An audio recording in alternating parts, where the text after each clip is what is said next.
751-1041. So we have the growing illegal immigration crisis now here in Texas and Arizona. Obama prepares to take executive action on expanding the student loan program. Man, I was wrong. I was so wrong. I could not have been more wrong on President Barack Obama potentially becoming a lame duck president. He's all in.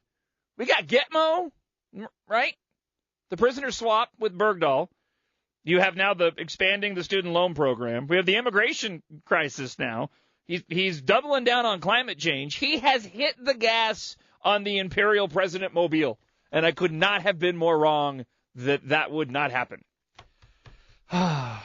Maybe the good sign is it's a sign of desperation leading into November. Joining us on the phone, Representative Adam Quasman. Good morning, sir. How are you? Boy, do we need to stand up against this guy, huh? Man, we went from, we were doing 45, 50 miles an hour. We're doing 210 now. I can't believe how quickly all this stuff has ramped up, Adam. Yeah, and this is the time when we have to realize that we have to hold the line immediately. He told you what he was going to do. Barack Obama said he has a phone and he has a pen and he's going to know, and he knows how to use it. He's going to use executive orders to destroy this country. And if we don't have conservatives in Congress that are going to fight, that are going to stand up and hold this group of goons accountable, then we're finished. What is your take on this immigration crisis that has erupted now? There doesn't seem to be any end in sight. You have the humanitarian issue as it relates to the children who are now in these Border Patrol stations. You have the issue of agents having to be pulled off the border and now the ports to go and act as babysitters. And then on top of it, you have individuals now on the streets in Phoenix and in Tucson that are here in the country illegally, but have been essentially given a free pass by the federal government.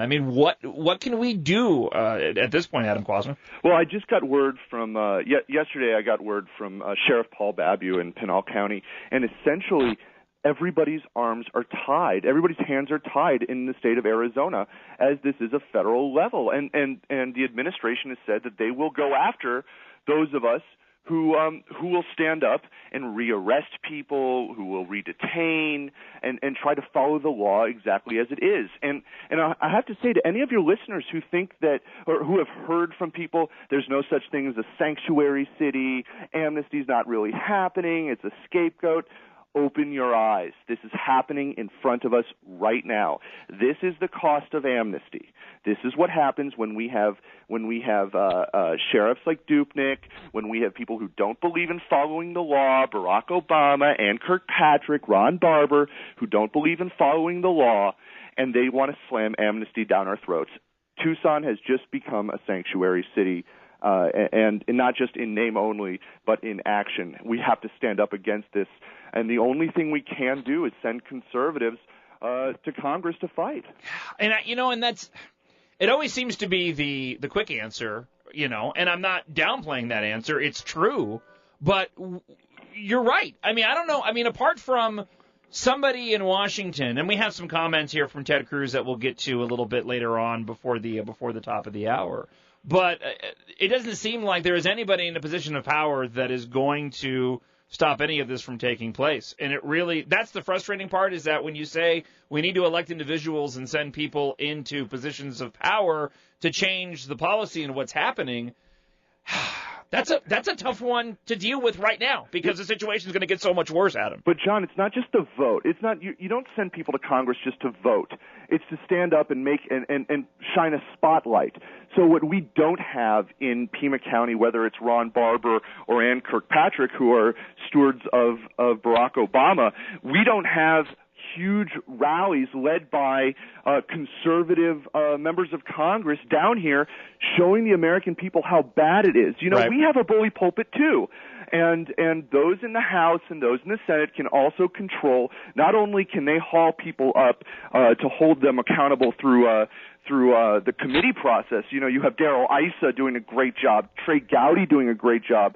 But we also need to use the media to our advantage, and we need people to go out there and say, this is wrong. We are holding you accountable immediately. It's not just a vote, not just another bill that Barack Obama is going to veto, but it's using that that media that the Democrats have used so much to their advantage. The conservatives can use these tools too. Look what's happened since Ted Cruz became a United States Senator.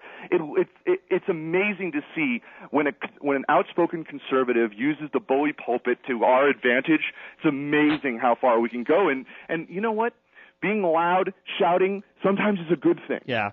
Well, Adam, in the middle of your comments, I was suddenly reminded of the battle over Obamacare that unfortunately we lost several years ago. And I remember when, we were in the middle of looking at elections then, and we were going out, we were making our voices heard, and everybody that was running for a position of power, we were asking these questions too. And we were going out and saying, what do you think about this? Are you supporting what's happening right now? And you're right. It is different than just a vote. We need to vote. We need to make sure we get everybody out to vote. But we also need to go out and make sure that everybody who's running for office is being asked all these questions, and we need to get them on record stating what their position is about this illegal immigration crisis right now. And that's what's going to end up putting pressure on the administration to go and change the policy right now, which is they don't have an immigration policy. Those of us who are endorsed by Sheriff Joe Arpaio, those of us who have stood up when nobody was looking, not when we're just running for office, but when we're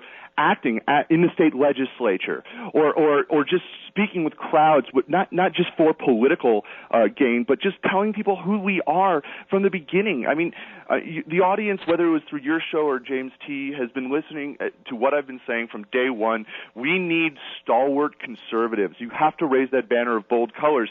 Think about Obamacare. Like you said, one more senator. If we had one more conservative senator, Obamacare would have died.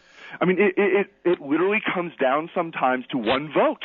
And elections have consequences. We have a choice this year with 3 House seats in Arizona, Congressional District 2, Congressional District 1, and Congressional District 9, to take those seats back. Who are we going to choose as governor? I try to tell people, just because you have an R in front of your name doesn't mean that you're a conservative and that you're a fighter. We need fighters in Washington more than ever right now. And I hate to tell the listener that we can't do anything at the state level, but our hands are tied with respect to the United States Constitution because we still respect the rules. But I'll tell you what, those of us who either are seeking a congressional seat or in Congress right now have to hold these people accountable, start openly talking about arresting people, charging them with crimes when they are not following the law. When people are not following the law, it is incumbent on the United States Congress to act. That is what needs to happen. If there is a breach of equal justice under law, and that's what amnesty is, it's a breach of equal justice under law, people need to start being held accountable. Adam Quasman, where can people find out more information about you? Where can people go? Go to adamquasman.com. That's ADAMKWASMAN.com. Or on Facebook at facebook.com/Adam Quasman. Real quick before I let you go, have there been conversations about, I mean, obviously you said there's not much we can do at the state level, but is this issue being talked about a lot? Is anybody trying to put anything together to try to get an immediate grip on it, even though we're kind of powerless to do something? I have a meeting tomorrow with Arizona, some of the leaders in the Arizona House.